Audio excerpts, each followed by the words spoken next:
Hey there, everybody. Welcome back to the Planes, Trains, and Comic Books channel. My name's Matt, and today we're going to review Newburn #1. And if you guys wouldn't mind sharing, subscribing, all that stuff really helps me out and lets me know what you guys want to see more of. So with that being said, let's get straight into this thing. All right, so we got Newburn #1 here. It is an Image comic. It's a brand new one by Chip Zdarsky, Jacob Phillips. Not lying, I kind of just picked this one up just because the cover seemed to be cool and noir and crime based. We start off, we see this old guy working out here. He gets a call.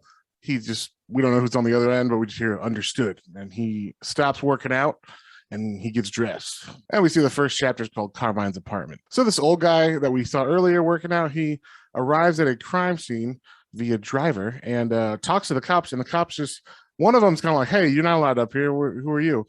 And the other cop is like, no, let him go up there. It's fine. I'll talk to you later about what's going on. So he asks some questions about the neighbors of this apartment complex. They go into the apartment and we see it's a murder scene. It turns out the guy who lives here was named Carmine Albano, and he was part of the crime family, the Albanos, who run New York in this area. The other crime family that's kind of like against them is called the Carranos. This is the Albanos family member who's actually been kind of like not kicked out of the family, but he's like in hiding because he kind of fucked up or whatever. He stole 10 kilos of cocaine, we find out. That is kind of like the crux. The mystery is who killed this guy, Carmine. And the why is was it the family because he stole the cocaine? Or is it the Carranos because it's a hit on one of the Albano's family members? So he hears that the neighbors are actually in the same apartment right now, like comforting each other. So he goes to talk to the neighbors. We meet Carla, who's the African-American neighbor, and then this older neighbor who she didn't really see anything. The reason why I know Carla's name is because she's the one who actually saw someone running out of Carmine's apartment, was very much able to ID the man, said he was a white kid with a orange jacket with a 9 on the back and a big duffel bag. Then we cut to someone named Emily, and we get Emily's journal. We have like the date on here, 9/22/21, and this gives us basically a little history on the drug families. So it says the Albano were the old guard. They ruled most of the drug trade in New York since the 80s, but then their focus was in New Jersey, and the Carranos took advantage of that. They're the ones who took over Manhattan and Queens since they were based in the Bronx. So, and then recently, Anthony Albano died, who was the head of the Albanos. So Michael took over, and people see Michael as weak. Basically, if the Carranos killed Carmine Albano, then there's going to be like a war. Then we get to see how our buddy Newburn works. I should have mentioned the old man from the beginning. His name is Newburn.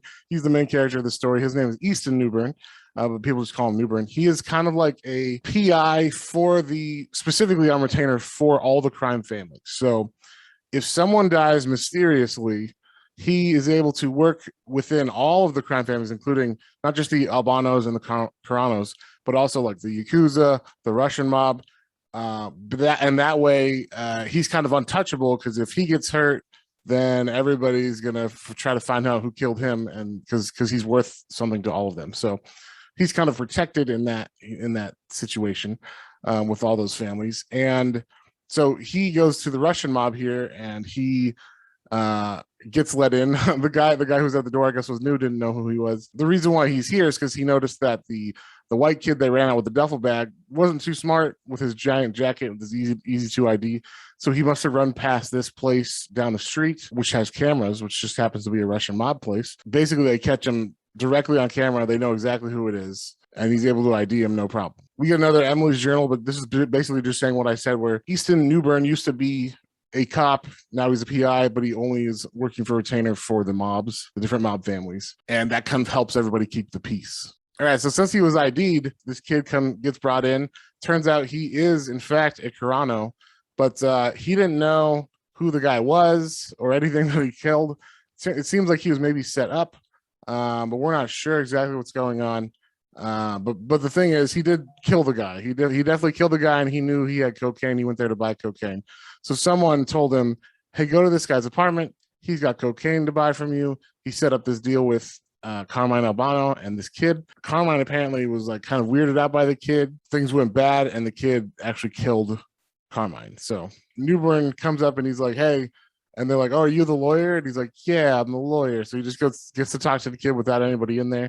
And he basically tells the kid, like, you're fucked. You're going to jail for murder. There's nothing you can do about it. But like basically just fill me in on some of these details. He gets some more details to fill in the holes in his story so he can figure out who set this kid up. Then he leaves the police station after the cops kind of confront him about being dirty. And he's like, I was never dirty as a cop. I only worked for the mob after I was out. So, he's technically wasn't dirty.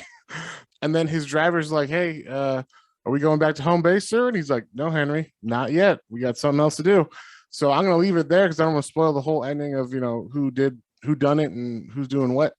But yeah, I really enjoyed the story. It was a good setup to like a crime kind of book. We're going to find out all this stuff about the mob. And I like this character. He's kind of unique where he's like an untouchable force within all these different mafia things. So you can have a lot of different crimes where he's solving between the different families or even dirty police and things. So I think it's going to be a really fun book. I'm definitely going to check out the rest of them that come out. And you even get a preview for the second book in this just to see what the second issue is going to be about. So, but yeah, I haven't read much Chips Zdarsky, but I've heard really good things about him.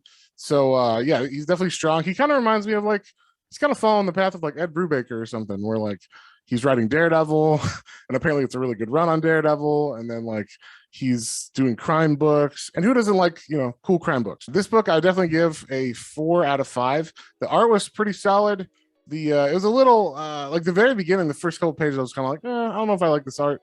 But the more I got into it, the more it made sense and it kind of like fit the story. So the writing was really good too. I liked the kind of mystery that they set up in this first issue. They solve it, but they, continue the questioning of what's going to happen now kind of thing. Definitely check that out if you get a chance. And we will see you guys on the next one.